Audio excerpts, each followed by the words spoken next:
ladies and gentlemen. That was a very unconvincing. Good evening, ladies and gentlemen. That's far better. Welcome to Gresham College. Welcome to those as well who are viewing us from home online. My name's Richard Smith. I'm the director of Gresham College, so I have the joy and pleasure of welcoming you here today. Before we kick off, can I just ask if anyone to wave at me if you're here for the first time this evening? A particular welcome to those who are here for the first time. We have only been here for 400 years waiting for you, and so glad you've been able to join us. So lovely to see you. Just a couple of guidelines about what you're going to expect this evening. So shortly we're going to have an inspiring, educational, informative lecture about a fascinating topic.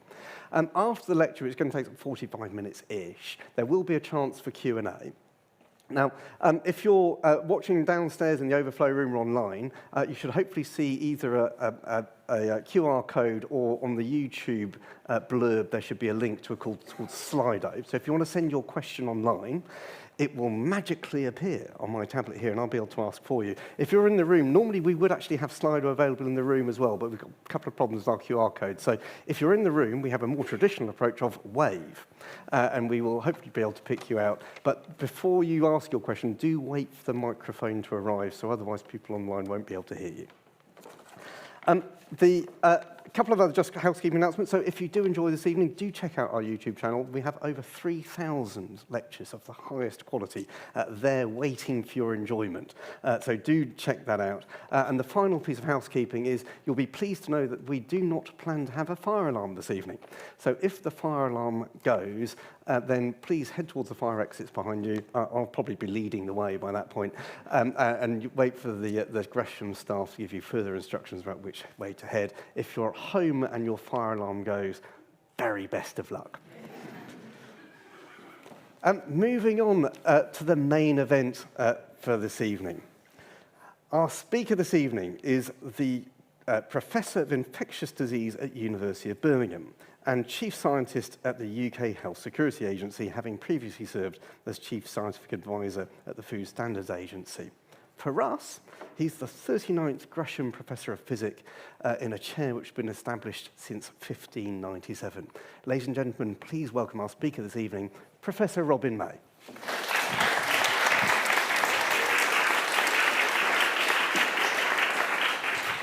Fantastic. Thank you so much for coming, battling the weather. Those of you here in person, those of you who stayed at home, you probably made a better choice because I almost got drowned making my way to the train. It's a pleasure to be here this evening for this, the second lecture in our series on the biology of emotions. And tonight we're going to tackle what I personally think is probably the hardest emotion to think about, which is that of laughter. Why do we laugh? And I think this is particularly hard for two reasons.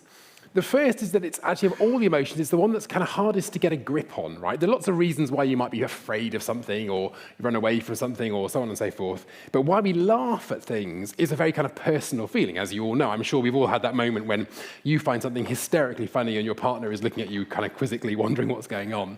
So it's a very personal thing. It's quite a human thing, although as we'll see in the lecture, perhaps not exclusively.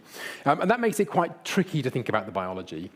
The second problem with talking about laughter is that Gresham professors over the last 400 years have been chosen for many, many qualities, but telling jokes is not one of them. So you are about to probably endure the least funny 45 minutes of lecture and laughter that you'll ever have in your life, for which I apologize. You can do the jokes in the pub afterwards. I will do my best to do the biology, you tell the jokes. So, the question we're going to start off with is, why do we laugh anyway? What is it that triggers us to burst into laughter? And there are, of course, lots and lots of reasons why we laugh. All sorts of things make us laugh, and sometimes they're different for different people at different ages, different situations. But psychologists broadly can boil those down into a relatively small number of kind of things that make us laugh. And the first one is this idea of kind of insecurity that becomes resolved, that becomes cognitively rectified in your brain. And this is something that probably we all know about, even if you don't think about it that way. It's that moment in a joke when you're like, I don't quite get, oh, now I get it, and you laugh about it. So, for example, if I tell you one of my favourite jokes, which you will not laugh at because I cannot tell jokes, but one of my favourite jokes in Edinburgh Fringe about when I was much younger and I used to date a zookeeper until I found out she was a cheater. Think about it. That is a moment of cognitive rectification, right? For some of you, at least, hopefully, who did laugh, there was a moment when the word cheater is associated in your head with somebody who cheats and not with a kind of spotty predator that runs around at very high speeds eating things. And you rectify the two in your brain, and your brain goes, ah, and that we find funny.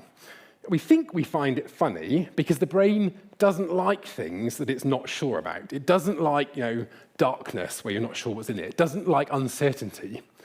And so it's uncertain about something you've said or seen, and then when it becomes certain, there's a kind of moment of relief. Oh, that was quite funny, actually, after all. And that is the heart of a lot of our kind of comedy, a lot of things that make us laugh. So a lot of jokes are about that sort of slight insecurity.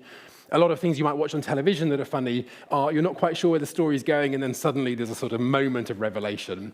And sometimes it's the other way around, where there's a kind of sudden moment of surprise that you weren't expecting. And that second one starts to touch on the second big reason for laughter, and that is that moment when we have felt quite uncomfortable and suddenly we're less uncomfortable. This idea of rectifying something that felt like it could have been a problem and suddenly wasn't. Psychologists recognize that in laughter in quite a lot of ways, and actually it's quite often visible. I think if you look at this image, for example, I have no idea what these people are laughing at, but if you look at the lady in the middle, for example, she's doing this kind of classic thing a lot of people do when they laugh, like covering her mouth, slightly flinching, like, oh my goodness. I have no idea what she's laughing at. But my guess is it was something that was sort of going in the wrong direction and then suddenly got rectified. Maybe it was a joke that was actually, quite rude. Maybe it was some kind of stand-up comedy where someone, hit themselves with a frying pan or tripped over the dog, or something where there has been a moment of threat, a moment of worry that has suddenly been revealed as being actually kind of harmless. So, for example, if you're watching stand-up comedy, someone hits themselves with a frying pan, your brain immediately registers this, oh, that probably hurt. But then it kind of, half a second later, kicks in and says, well, actually, this is comedy, it's on the television, it's probably not a threat. And we think that we laugh in response to that as a way of releasing the built-up tension that you've inadvertently had from that risk. And so quite a lot of our humour is based around things that actually, if you wrote them down on a piece of paper, are really quite unpleasant, right? They're people falling over and people, dropping dead. Or, I don't know if you've seen There's Something About Mary, one of my favourite comedy films. There's this kind of horrendous scene with this dog, if you haven't seen it, who's kind of passed out and suddenly comes back to life. And it sounds awful, but it's actually quite funny because our brains are resolving this thing from being a threat to something that is harmless, and it feels good, it makes us laugh. That part of releasing tension is also really, really important for our social bonding. If you typically watch those kind of things on your own, you don't laugh as much as if you do it in a group. There is something about, as a group, perceiving a threat and realizing the threat has gone and bonding together. And we think that actually laughter has probably evolved largely for this reason. It's a way for us to signal to other people in the nearby environment, this thing is not scary, you can relax now. And it's a really important part of our social coordination.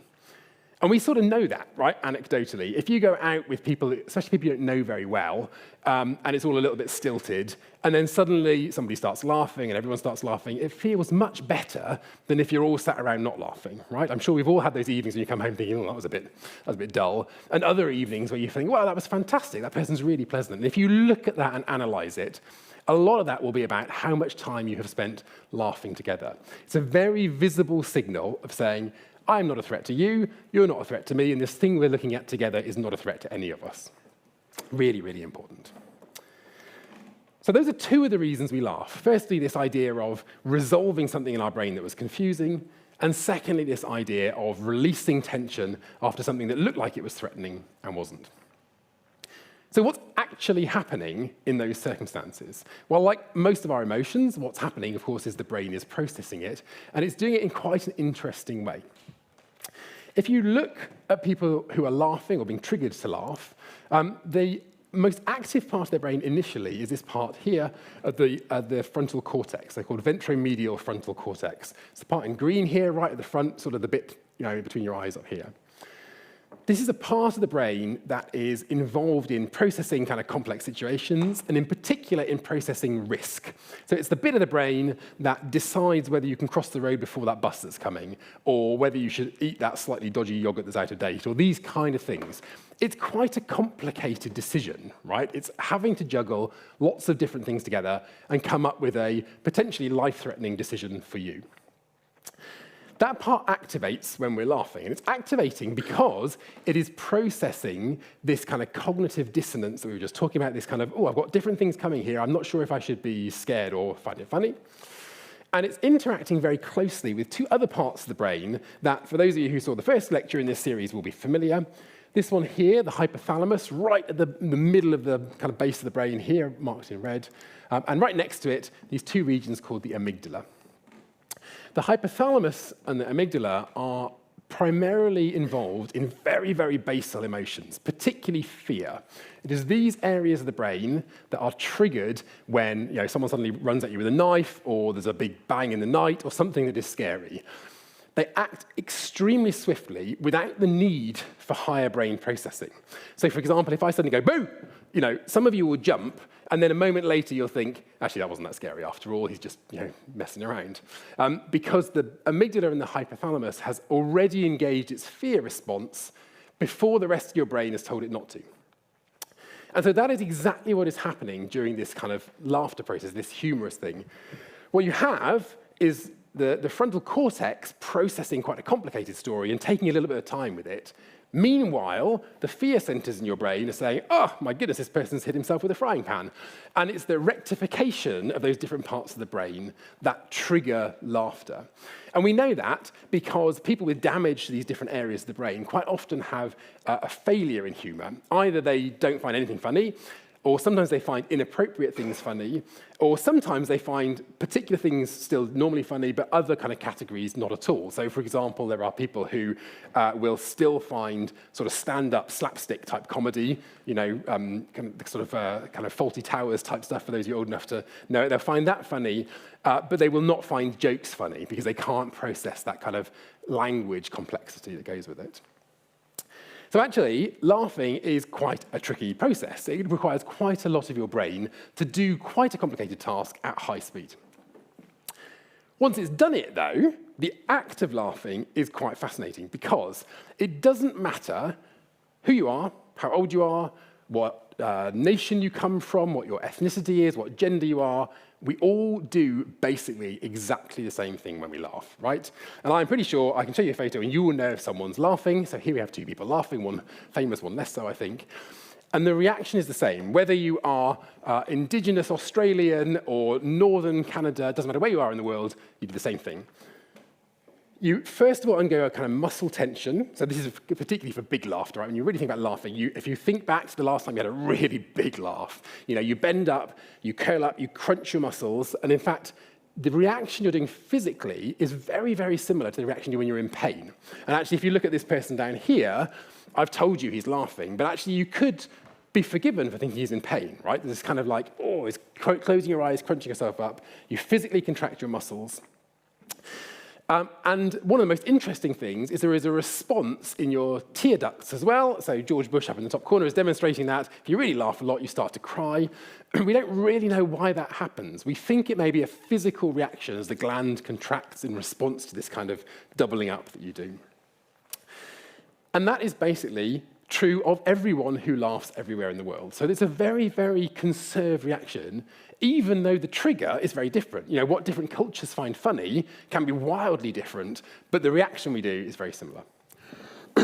So we crunch up, we potentially cry, we do something else. What else do we do? I'm going to pick on somebody here in the front row. What else do you do when you find something very funny? Vocalize it, exactly. You laugh, right?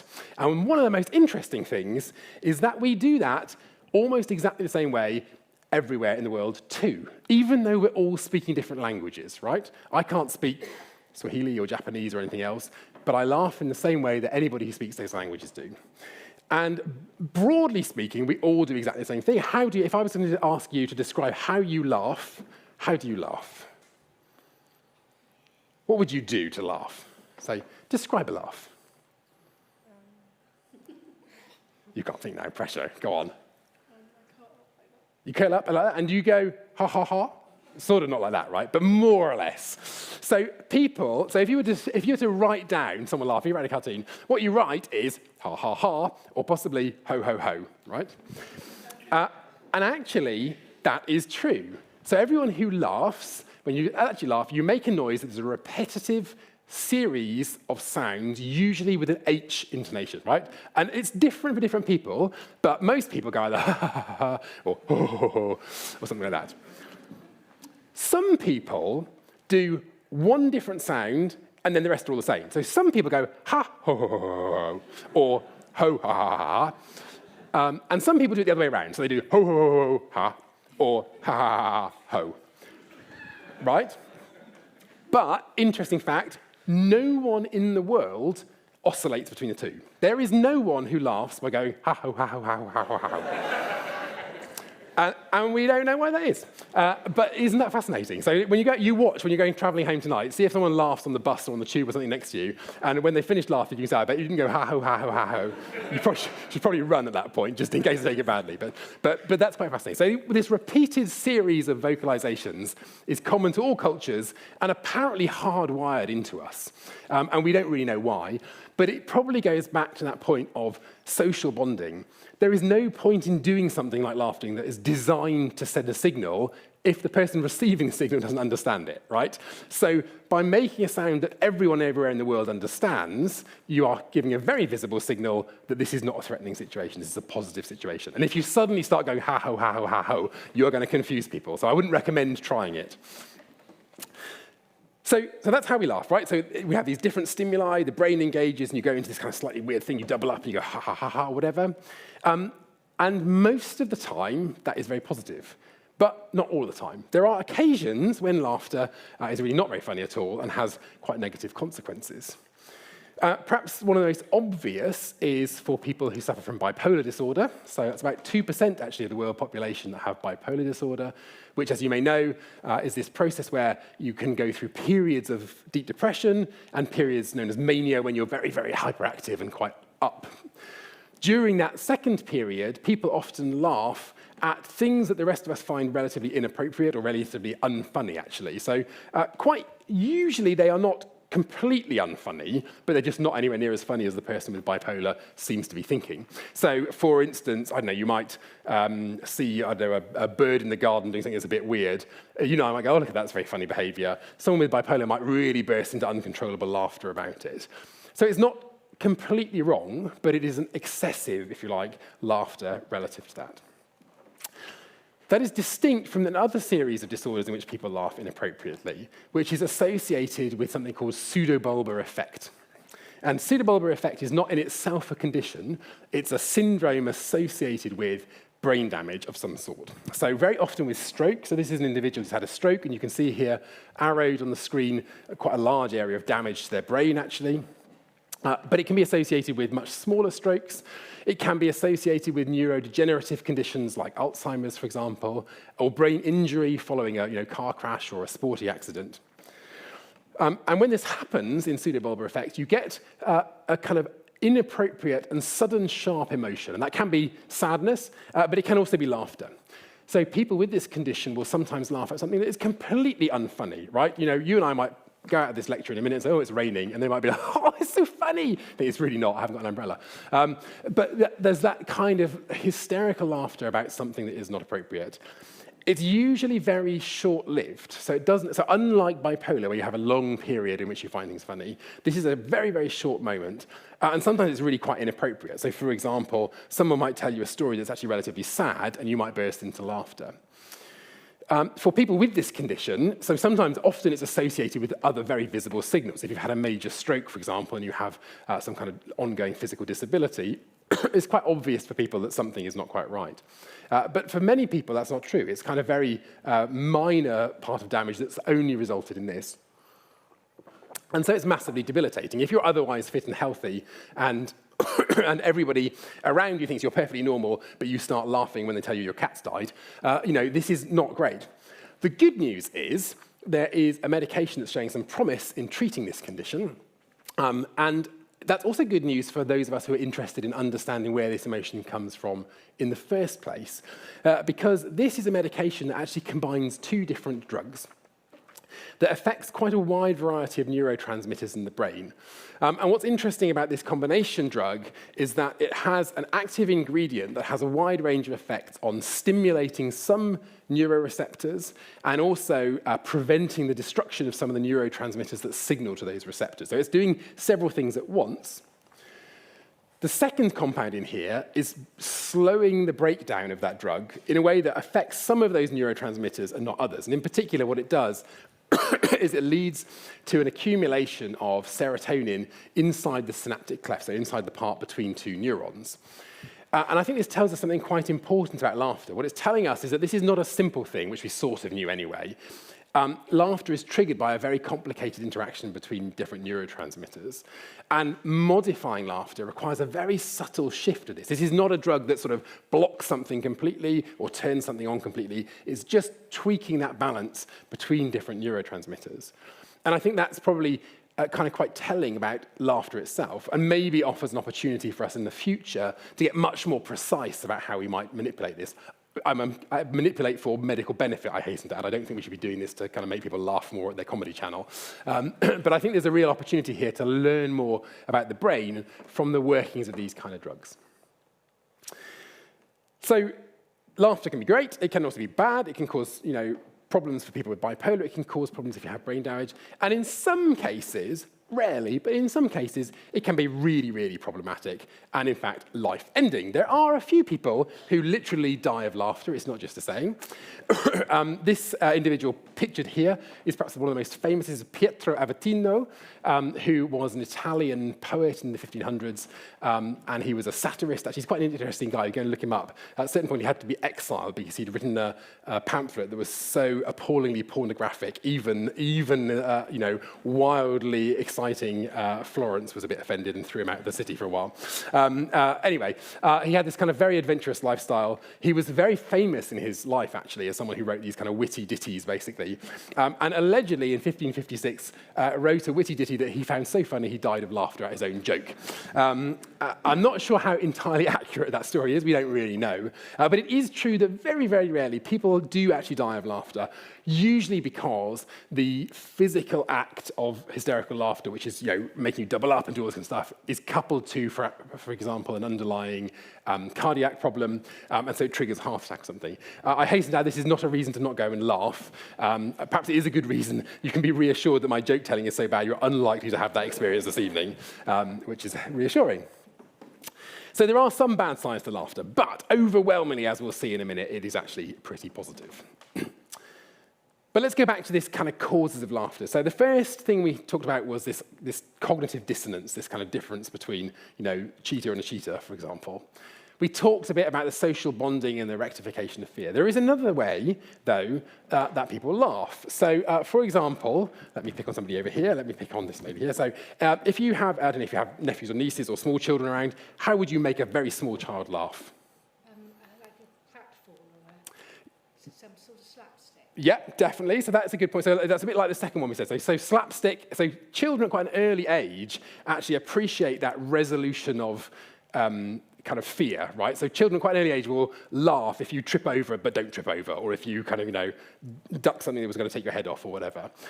Much earlier than they start to appreciate complicated jokes, which makes sense. There is another way to make small children laugh. How about this gentleman here? How about it? Tickle? Tickle, exactly. And tickling, it turns out to be quite a complicated way to make people laugh.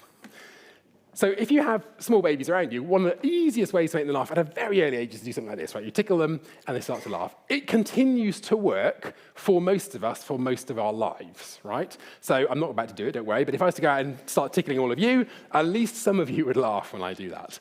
So it's a very innate process. It triggers laughter, but it turns out that's not quite the same as the other types of laughter we've been talking about so far. And I'm going to test a theory here with you and find out. So here we're about to hear two people laughing.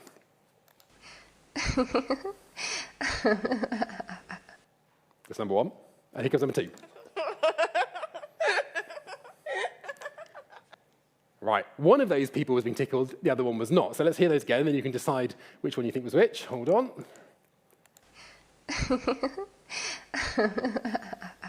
First one? Or second one? So who thinks the person being tickled is the first one? Who thinks it's the second one? Look at that. Those of you online can't see the hall here, but that is the most successful experiment I've ever run in my life. Brilliant. You're right, it's the second one. So, but you don't know why you know that, right? But you hear it. You hear the difference in that laughter of someone being tickled. And in fact, it's not just us as humans, so you can put that through a machine learning computer algorithm, and it will very accurately tell you whether a particular laugh is someone being tickled or someone laughing at a joke. So there is something fundamentally different about how we laugh in response to a tickle than how we laugh in response to a joke or some other stimulus. That appears to be because tickling is somehow hardwired into our laugh center. So you are physically stimulating nerves, and the nerves are sending a signal to the brain to make you laugh, sometimes even against your will, right? I bet many of you have had this experience where your older sibling is pinning you down and tickling you. It's horrible, but you're still laughing. Why are you laughing? This is horrible. So it's kind of bypassing your normal controls and making you laugh. It seems to be much more basal than many of the other kind of laugh-inducing emotions we have.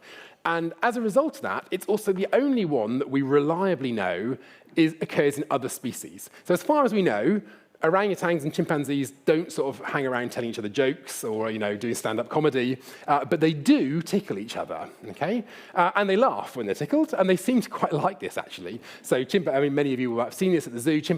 Young chimpanzees in particular, will, offer themselves up to be tickled by older members of the troop. Chimpanzees are very closely related to us, but many of you will know that a few years ago it became clear that this is not restricted only to primates, and in fact, even rodents like being tickled. So rats in particular like being tickled. The problem is we didn't know this for a long time because rats don't obviously laugh, because it turns out they're laughing beyond the realms of human hearing. They laugh in ultrasound beyond the point at which we can hear. So we didn't realize they were finding this funny, but they were finding it funny. It makes you wonder what they've been laughing about all these years, right? But now, through the power of modern technology, you can lower that noise to hear it. And so here is this fabulous video of a rat being tickled. Here's your rat up here, and what you'll see is he's just wandering around at the minute, and if we listen carefully, he's about to be tickled.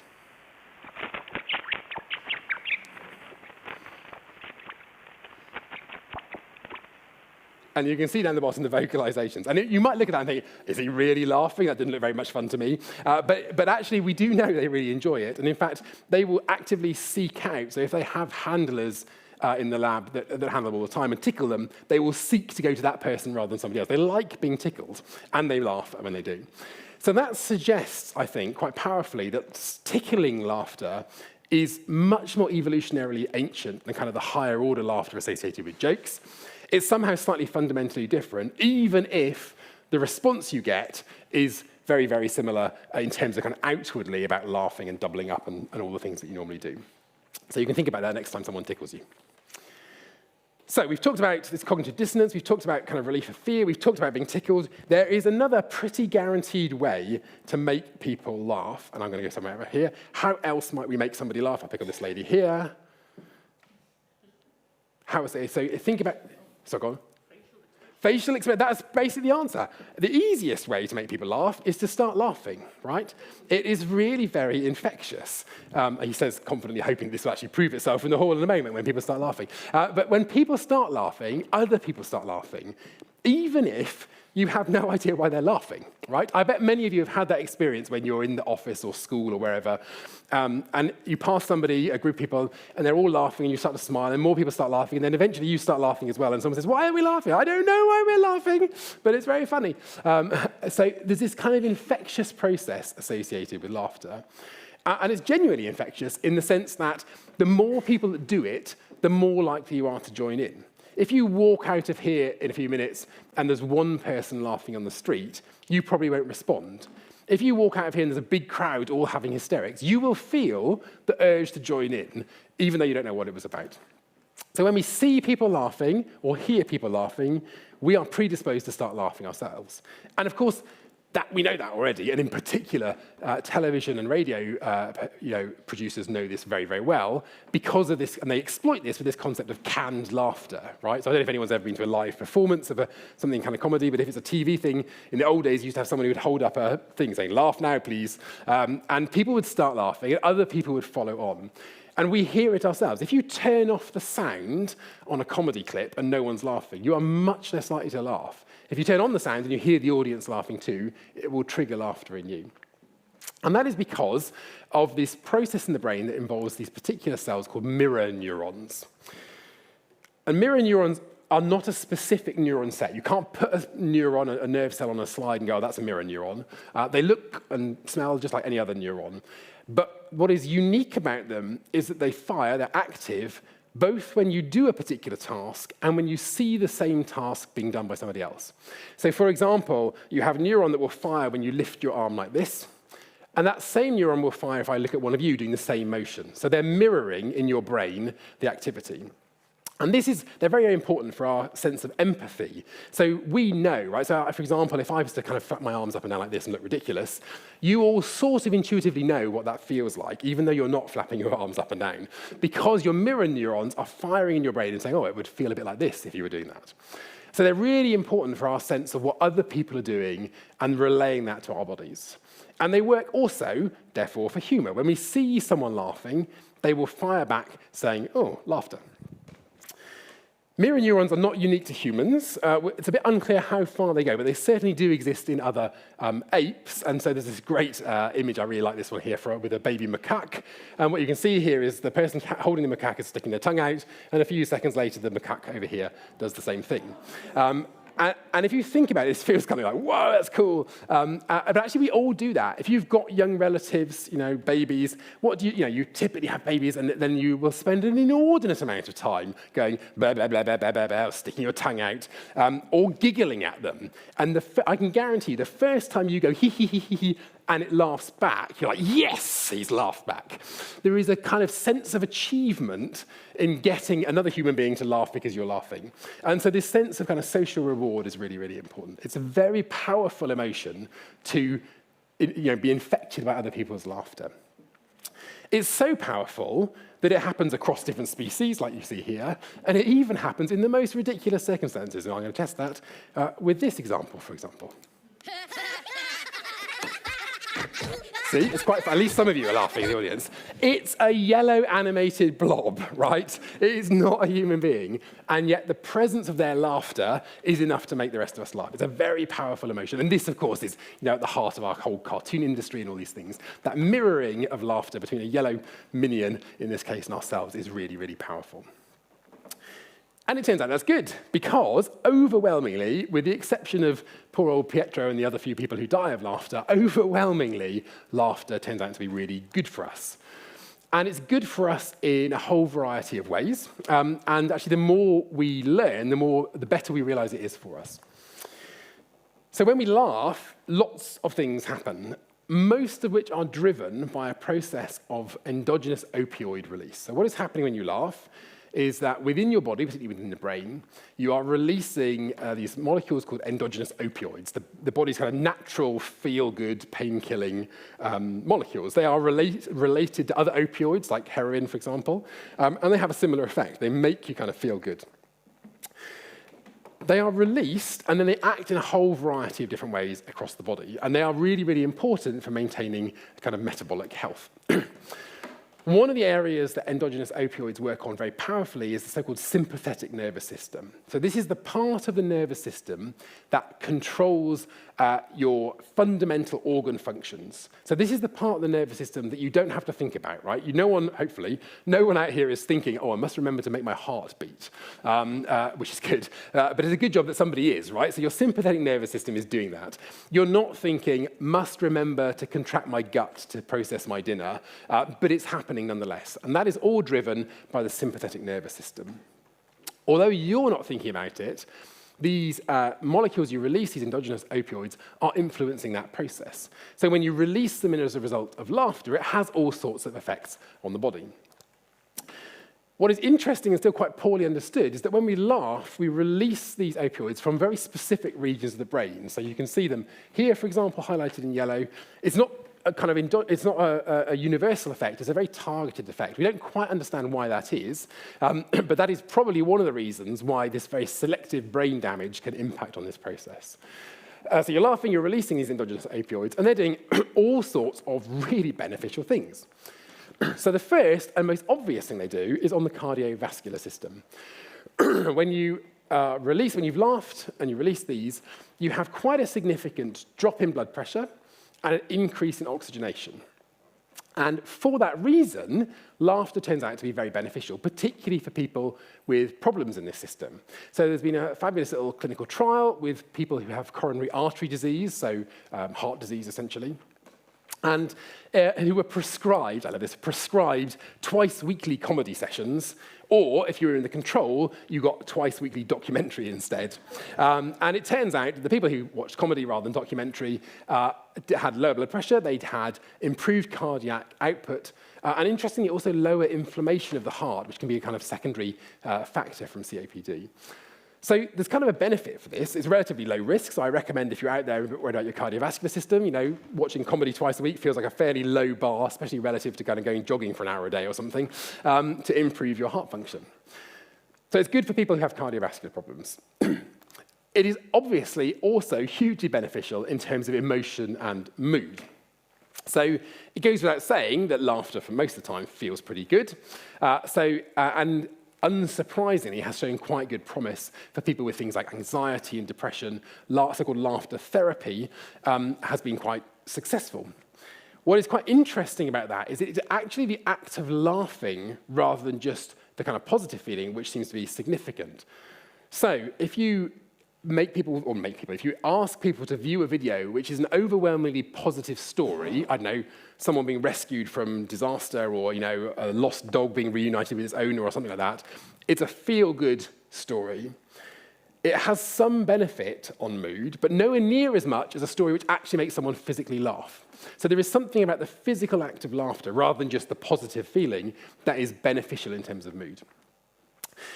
In particular, one of the big benefits is that when you laugh physically, you lower your cortisol level. And cortisol is a stress hormone, has all sorts of impacts on the body. It's very useful when you need it acutely. So when you suddenly need to run away from someone with a gun, cortisol is a pretty effective molecule. But what you don't want is for it to be swashing around all the time, causing this heightened state of anxiety.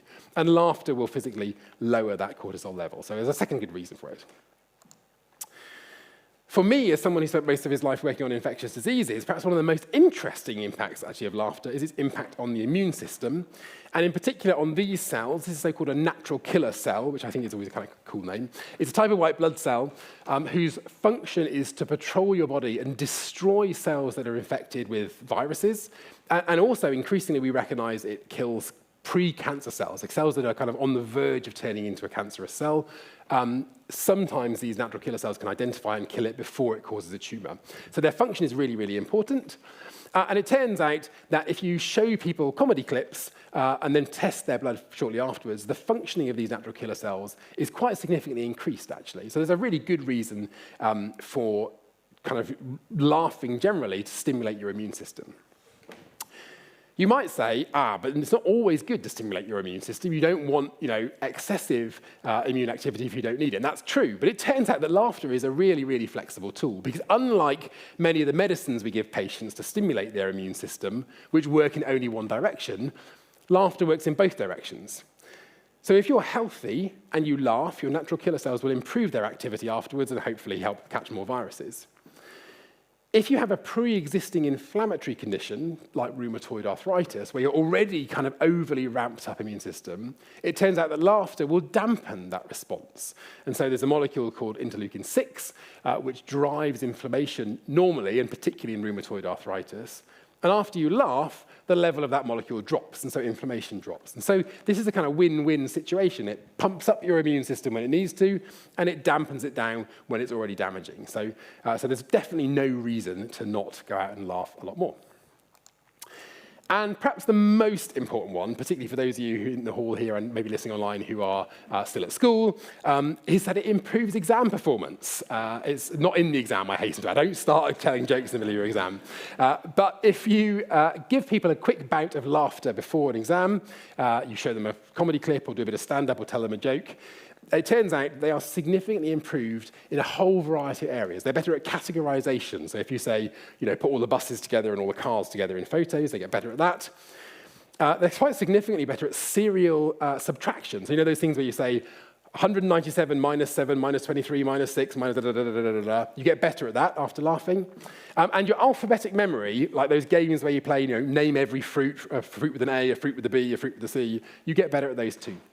So a quick bout of laughter will do a whole array of wonders. So if you were in any doubt before you came in, I hope that we've convinced you that you should go out of here and immediately tell each other a few jokes. And in the process of doing so, you will lower your blood pressure, you will make yourself feel a lot better, you will improve your cognitive memory. What is not to love? And on that note, I think we should finish with a minion and finish with this.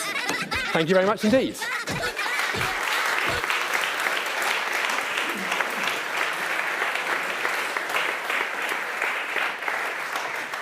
Robin, thank you very much. Now, we do have some time for questions. Very please do questions rather than your own stand-up routines. Oh, no, do the stand-up routines as well, definitely. Hopefully, we should be getting a microphone appearing imminently. Until the microphone appears, I've got a couple of questions from the online audience. Here's one, which actually there might be two that overlap here. David has asked, why is Jimmy Carr's laugh so irritating? There's a slightly more highbrow one, which is probably on the same theme, which is someone's asking, what makes a difference between the breathing patterns in laughing? There's one long exhale and multiple inhalations variations. Yeah, so I'm not sure I can comment on the specific irritation or positivity of anyone else's laugh. It is true, right? Just joking aside, it's quite fascinating that comedy, humour is actually quite specific. So, there are undoubtedly, I'm sure, there are comedians out there who some of you will go, oh, God, I couldn't think of anything worse than that. And other people are like, I'll pay £50 a ticket to go and see that person. So there is, despite the fact it's universal, it is quite personal. There is a theory that the way you hear laughter is associated with familiarity from youth. So there's something about a laugh that sounds like your parents' laugh is kind of warmer and feels more positive. Jimmy Carr or others, I don't know how that relates to individual people's parents, but that's one to bear in mind. Why do we do the kind of, thing?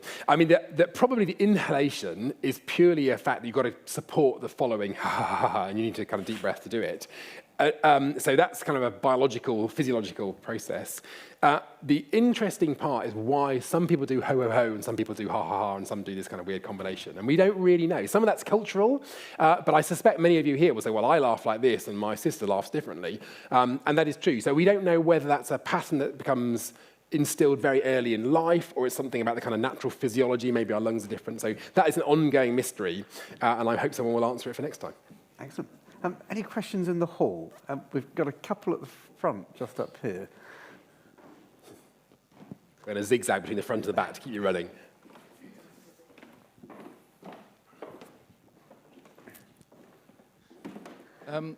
There's a type of laughter which I don't think you've mentioned, and forgive me if you have, but it particularly annoys me when it's done to me, and which I try not to do myself, but I actually find quite hard not to.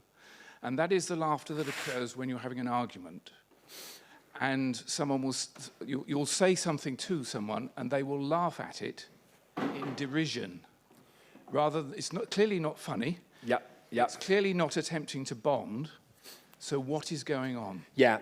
That's so-called superiority laughter. And there's quite a debate about that. So people will probably be familiar with this. That's kind of the laughter where, the ha, ha, ha, ha, yeah, right, whatever. Moving on, that kind of laughter. And there are sort of two theories there. So one is that actually it's not a million miles away from that stress release of the kind of positive laughter. So that moment when something bad was going to happen and it hasn't you all laugh together, that laughter in an argument is partly possibly about relieving the stress. They feel the tension, this is a conflict situation, and you're trying to defuse it, but it sort of backfires because you're diffusing it in a very half-hearted way. That's one option. The other one is that it is thought that it may be related to kind of social hierarchies, and that it's a sort of non-violent way of someone expressing their kind of alpha status over you. And so by laughing, what you're saying is, you're so much of a not a threat to me that I can laugh in your presence because you're not bothering me at all. And so you're right, and we perceive that as very derogatory because it's a clear signal that that person thinks they are superior to us, and in fact so superior they're not threatened in any way. But they're both sort of up for grabs, so there's no firm answer on that, but it is an interesting area, definitely. We'll take another one right at the front. Thank you, Robin. That was really fascinating. Why are some people funnier than others? And why some of the comedians and some end up undertakers? Yeah, why are people funny? If I knew the answer to that, I might make an awful lot of money by going and being a stand-up comedian. So we don't know why some people are funnier than others, and obviously a lot of that is about personal taste. We do know there are some kind of golden rules about what people generally find funny. And actually, if you think about it, so there's been quite a lot of work on the science of jokes, which in itself sounds like a bit of a joke, but it is true, where people look at what makes a joke particularly funny. And the two kind of golden rules are that cognitive dissonance bit has to be just right. So there has to be enough confusion in the joke that people are genuinely confused, but only for a split second.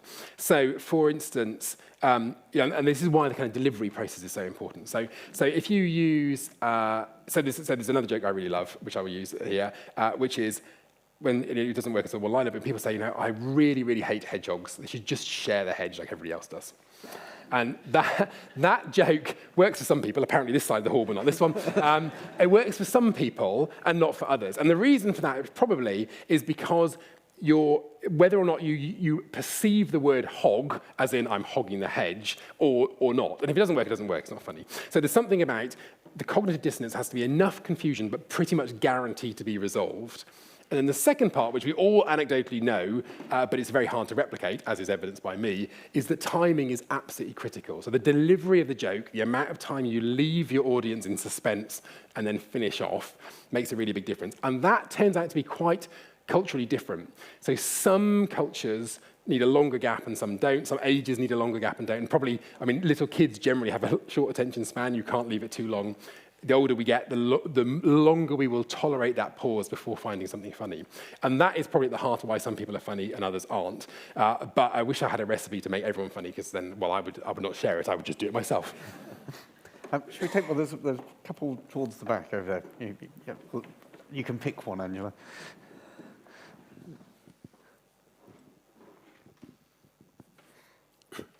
I'm interested in why, if I'm watching a sad film, one that really, really upsets me, maybe like E.T., can still make me, at the end of E.T., I can still cry uncontrollably on my own. I'm in floods of tears. But I never laugh uncontrollably on my own, not in the same way that I would in a crowd or even just with one other person. And I've got a little benchmark in my head sometimes that I will say to someone, it was so funny, I laughed out loud on my own. Why is that so unusual? Or am I weird? I don't know, maybe. No, you're definitely not weird, or at least not in my mind. Maybe the two of us are weird together, but I suspect not. No, so I think this is very much linked to that kind of social signal of laughter. And essentially, there is no point evolutionarily in laughing on your own because there's no one to signal to. And so whilst we might all kind of watch stuff on our own and have a kind of quiet giggle, you're right, that very rarely do people go off into uncontrollable laughter on their own. And conversely, we do it much more frequently in large groups, sometimes inappropriately, right? So I'm sure many of you have had the experience, particularly in school, right, when someone goes into a fit of giggles, and the teacher is there, sorry for the teachers, and they always go, please stop laughing, and you can't stop laughing. It gets worse and worse and worse, because that social kind of infectivity is very high. So the reason we don't kind of laugh hysterically on our own is because you're perceiving the fact there's no audience there, there's no kind of benefit to it, even if you're not really rationally perceiving that, your brain still registers that and it doesn't make you laugh. Whereas Sadness, the kind of feeling of emotion, and we'll talk about that in one of the forthcoming lectures actually, is very much about your reaction to a particular stimulus.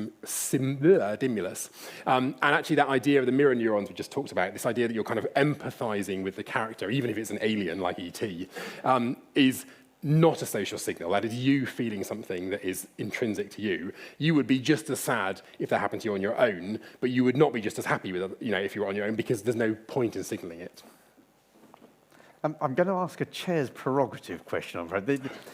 You talked about laughter being hardwired into us. In which case, why is it that different cultures laugh at different things? So the physical act of laughing is very much conserved. All humans laugh the same way. The fact that we laugh is also hardwired. There's no culture, at least that I know of, where people don't laugh at all. You're absolutely right. I mean, there are pretty stereotypical cultures, right, where people laugh all the time and, people never laugh at all. And there are interesting cultures like, as a Brit, I can say this, the British, where half the world thinks we're hysterical and the other half just doesn't get it at all. There is something about that kind of cultural thing.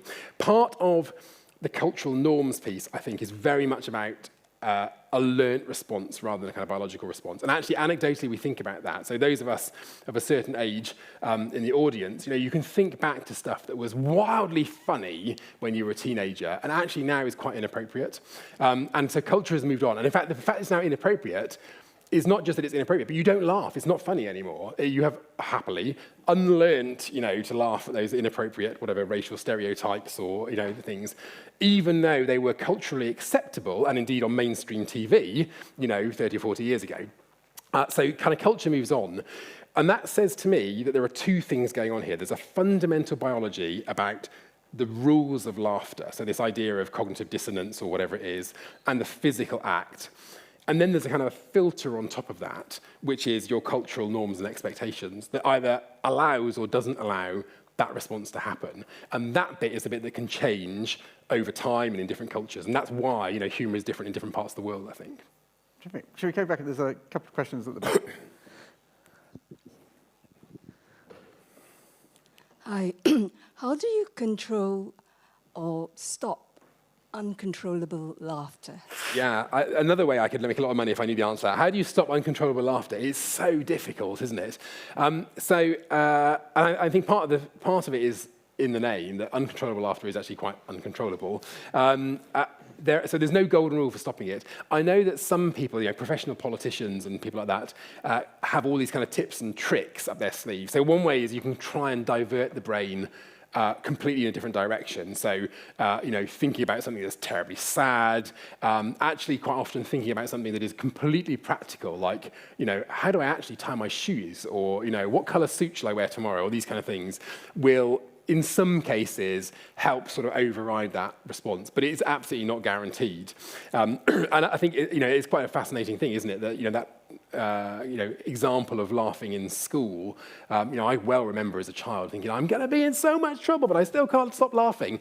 And I think it's quite interesting that it's one of the few emotions that we have really almost no control over. I mean, even crying in great upset, people will generally be able to kind of get a grip on eventually, but laughter is, pretty uncontrollable. So yeah, no immediate solution for that one. I mean, the dramatic result is you could, knock out the bit of your brain that does it, but I wouldn't recommend trying that.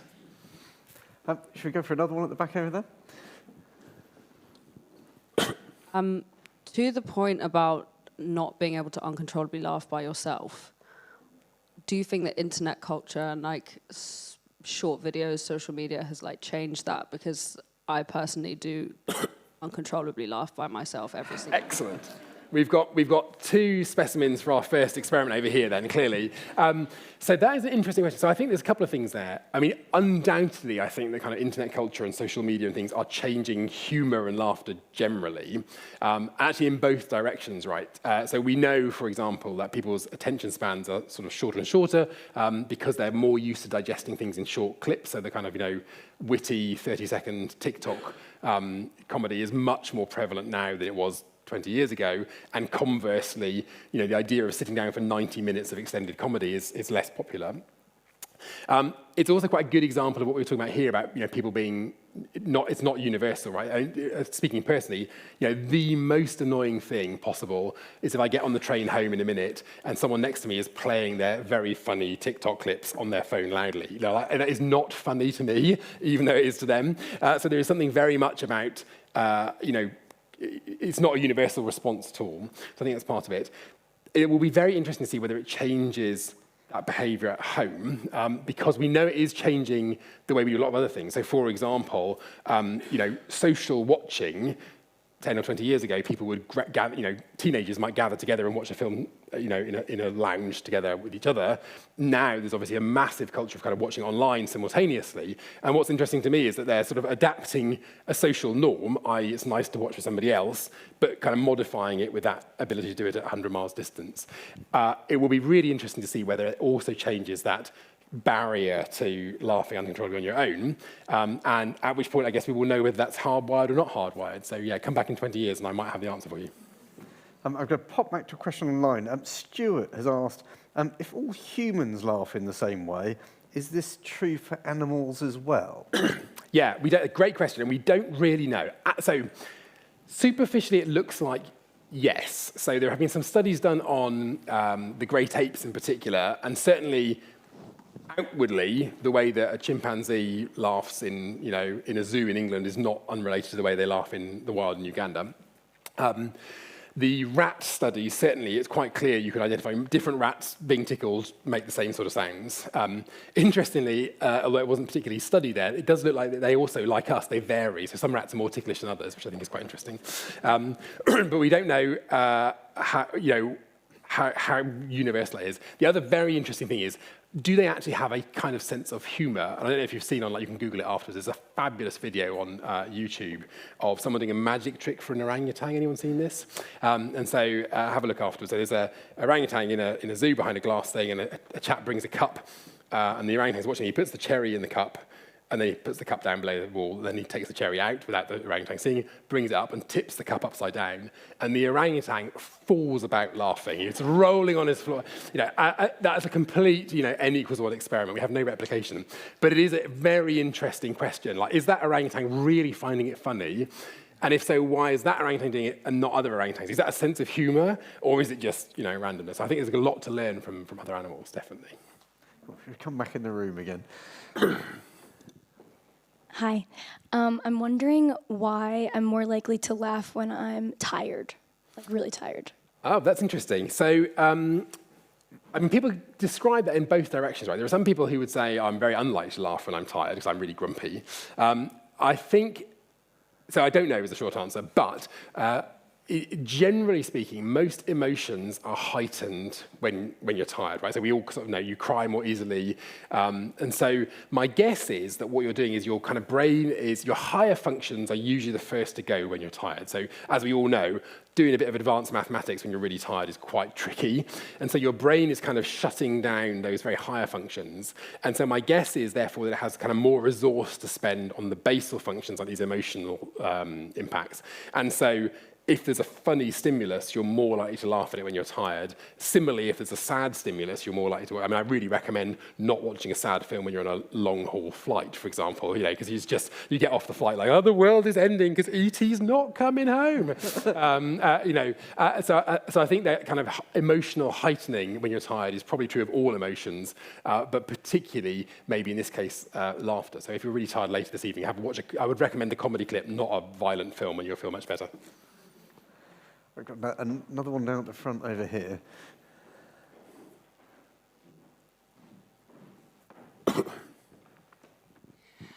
Are there people who don't actually have a sense of humour? And if so, what's going on? We all know some of those, right? So there's two answers. So clearly there are people whose sense of humour is kind of more dramatic than others. I mean, we all know people who will laugh at the drop of a hat, and we all know people that, if you can get them to crack a smile, you feel like you've a win. That, I think, reflects normal cultural variation. But there are people who genuinely have a biological, complete lack of humour, and that is always associated with some level of brain damage. So there are very unfortunate people who, after a stroke, for example, will just completely fail to laugh at any particular stimulus. So they are the brain region that perceives the humour has gone, so that might be they can't reconcile those different cognitive dissonance, for example. There are also very, very rare people, but they do exist, who still find things completely funny, but are physically unable to laugh. And I mean, I don't know if that's probably even worse, isn't it? When you're getting the joke, but you're just unable to laugh. It is an extremely rare condition, but it does exist. So there are people out there who have, I guess, who lack a sense of humour and don't laugh, and there are people there who have a perfectly good sense of humour and still don't laugh.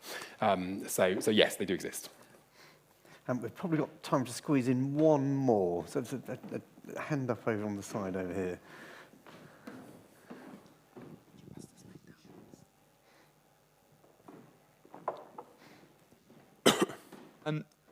Is that on? Yeah. Is there a sort of physical parallel between that distinction that we make between fake laughter and genuine laughter? Or sort of, maybe not fake, but like more forced and more reactive? Yeah, that's really interesting. So physically, fake laughter and real laughter are not a million miles away from each other, right? So even if we're trying to fake a laughter, you do the same things. You do the ha ha ha noise. You kind of might ha ha ha ha ha. It's really funny. No, it's not. So the kind of physical manifestation is very similar, but we are really, really good as a species at distinguishing the two. So you will know with very high accuracy where someone's fake laughing, even if you can't see them. The sound of their laughter you're extremely acutely attuned to, which I think goes back to the fact that it has presumably played an incredibly important role in our social evolution as a species. And so the ability to distinguish someone really laughing from someone fake laughing, it goes a little bit back to that question about someone kind of passive-aggressive laughing, is really important for our survival. And so a bit like the kind of example of someone being tickled or not tickled, you can tell the difference. And so actually we're very good at perceiving the difference between fake laughter and real laughter, which sort of begs the question, why do we even do it in the first place if someone's going to rumble you? And that's a whole new kind of topic, I guess. But yes, so it does exist, but we are great at spotting it. So, well, ladies and gentlemen, I'm afraid we are out of time this evening. We have to draw a close to the proceedings. I have three final requests for you. Firstly, particularly if you're new for us, do check out our website and our YouTube channel. We have a wonderful richness of content on there for you to consume over many, many months and years. Secondly, please feel free to conduct your own experiments of spontaneous laughter on the tube on the way home, but do not hold Gresham College accountable for any after effects that happen. And thirdly, please join me in thanking our speaker this evening, Professor Robin Moe.